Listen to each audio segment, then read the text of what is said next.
Olá, nem tudo o que a gente conhece a gente consegue resolver, mas a gente consegue lidar melhor com as coisas.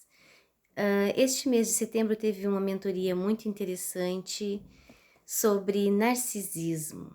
Então, essa palestra faz com que a gente entenda melhor pessoas que são assim, quais são as manias, os comportamentos, como pode nos prejudicar, o que que a gente pode fazer para nos proteger de pessoas assim, visto que a gente acha que é só coisa de novela, de filme, de seriado, mas não.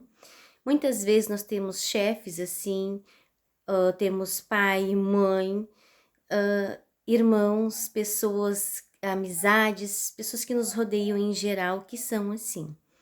Então, foi mencionado sobre quais são as atitudes, os comportamentos que identificam pessoas assim.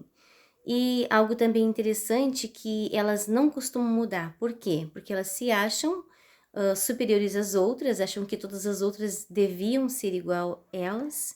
Então, não tem uma necessidade de procurar uma ajuda para uma melhoria, um equilíbrio emocional, porque elas acham que o restante da humanidade deviam ser igual a elas.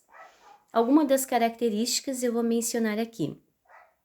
Transtorno de personalidade narcisista. Caracterizado por um padrão generalizado de grandiosidade, necessidade de adulação e falta de empatia. Pois então, é empatia, aquela velha palavra que eu sempre digo, que é tão bonito até parece coisa de comer, né? Colocar-se no lugar do outro. A pessoa narcisista, ela foca em que seus desejos, sua vaidade, no sentido de grandiosidade, seja, digamos que, cumprido. Não importa muitas vezes por cima de quem ou como, a custo de quanta humilhação, de quantas pessoas forem para conseguir isso, infelizmente. Aqui menciona 9 pontos e que se 5 estiverem, né, fazendo parte de uma pessoa, é notável que tem um narcisismo bem interessante aí. 1. Uma sensação exagerada e infundada da sua própria importância e talento, aquela mania de grandeza. 2. Preocupação com fantasias de realizações ilimitadas, influência, poder, inteligência, beleza ou amor perfeito. 3. Convicção de que eles são especiais e únicos e devem associar-se apenas com pessoas do mais alto calibre. Não se mistura com qualquer um, digamos assim. 4. Necessidade de ser incondicionalmente admirado. Então, pode estar fazendo caca que vai ter que estar sendo admirado. 5. Uma sensação de merecimento. O mundo deveria estar aos seus pés. 6. Exploração dos outros para alcançar objetivos próprios. Então, custe o que custar, não importa. O meio, importante é conseguir. 7. Falta de empatia. Quer dizer, colocar-se no lugar do outro, O importante é a pessoa conseguir o que almeja e ponto final. 8. Inveja dos outros e convicção de que outros os invejam. Por quê? Porque a pessoa, na maioria das vezes, se ela for um sobrevivente de pais narcisista, ela vai ter autoestima muito baixa. Então, a chance dela ter um comportamento assim, pelo que fizeram por ela, com ela na infância, é bem grande. A pessoa que ela é a sobrevivente do narcisista, a chance de que ela entenda que ela precisa de ajuda, que ela venha procurar ajuda emocional e venha mudar o seu comportamento. Mas dificilmente o narcisista inicial, digamos assim, ele vai procurar ajuda, porque ele se acha o máximo, então ele não vai precisar de ajuda. E o 9, arrogância e altivez. Então a pessoa se sente maior, mais inteligente, mais bonita, que o mundo deveria, infelizmente, estar aos seus pés. E algo que é bem doloroso, infelizmente, é como os filhos ficam no meio de tudo isso. Porque quando a família é um pouco maior, consegue como que ter um filho para cada personagem da situação. Pode ter o filho bode expiatório, em que tudo que acontece na família é a culpa dele.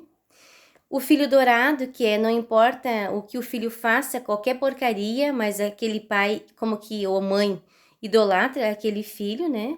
E aquela coisa de, só ele me entende, ou ele nunca me decepcionou, e mesmo que ele esteja decepcionando, e mesmo que ele não entenda, mas é o filho que como seja idolatrado.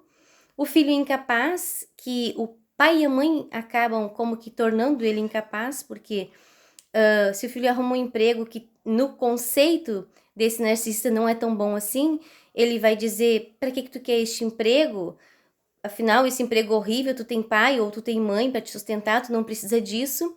E o filho acaba muitas vezes se tornando, entre aspas, um incapaz, porque este pai ou mãe narcisista acaba que incutindo isto nele. E o filho invisível, que eu não queria ter mais filhos, mas aí você veio fazer o quê? Que acaba tendo também muitos traumas, porque ele não está sendo visto no meio de todo esse turbilhão de egoísmo de um narcisista, ele está carente de atenção e também tendo distúrbios emocionais causados por este comportamento. Então, o interessante é que dificilmente alguém que é narcisista vai mudar de comportamento, porque é uma pessoa que se acha superior a tudo e a todos e que o mundo deveria estar aos seus pés.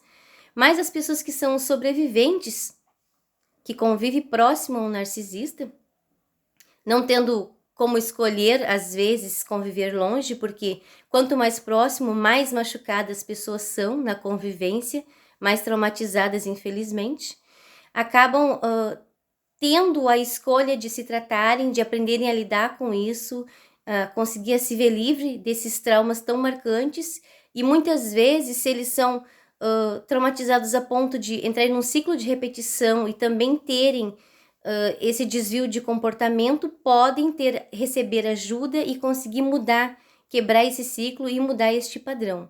Então, é algo interessante a gente saber que isso não é simplesmente coisa de filme ou de novela e que essas pessoas, infelizmente, são capazes de passar por cima do sentimento de qualquer um para conseguir aquilo que elas tanto almejam.